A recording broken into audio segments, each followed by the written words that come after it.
লংকাৰ অভিমুখে গৈ থকাৰ অৱস্থাত এখন মাছ কঢ়িওৱা ট্ৰাকৰ পথ দুৰ্ঘটনা সংঘটিত হয়।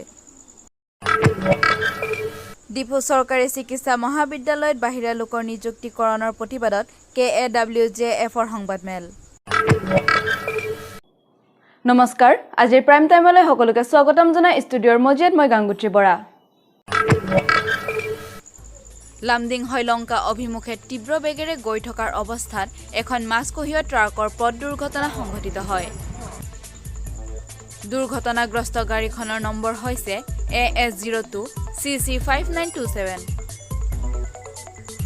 এই পথ দুৰ্ঘটনাত গাড়ী চালক, হেণ্ডিমেন, লেবাৰ সকলো সংকটজনক অৱস্থাত আছে আৰু আহত লোক কেইজনক লামডিং চিকিৎসালয়লৈ প্ৰেৰণ কৰা হৈছে বুলি স্থানীয় ৰাইজে সাংবাদিকৰ আগত উল্লেখ কৰে।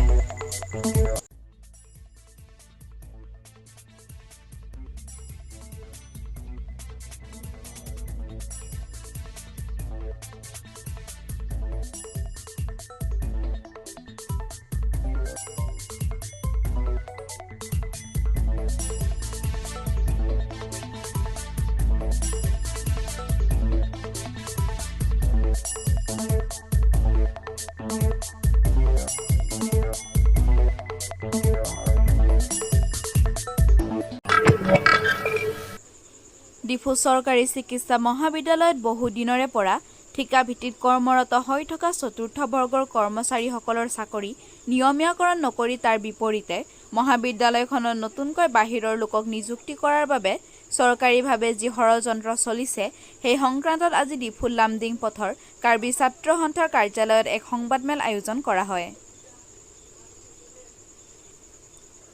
Karbi Anglong women justice forum আৰু ইউনাইটেড কাৰ্বি আংলং উমেন্স এছ'চিয়েশ্যনৰ যৌথ উদ্যোগত আয়োজন কৰা উক্ত সংবাদমেলত দুয়োটা মহিলা সংগঠনে এই ক্ষেত্ৰত এক উচিত বিচাৰ কৰিবৰ বাবে কৰ্তৃত্বশীল বিভাগক দাবী জনোৱাৰ লগতে চতুৰ্থ বৰ্গৰ কৰ্মচাৰীসকলৰ চাকৰি নিয়মীয়াকৰণ কৰাৰ উপৰিও তেওঁলোকে পাবলগীয়া অন্যান্য সুবিধাসমূহ আদায় দিবলৈ কাৰ্বি আংলং স্বায়ত্তশাসিত পৰিষদৰ মুখ্য কাৰ্যবাহী সদস্য তুলিৰাম ৰংহাঙক অনুৰোধ জনায়।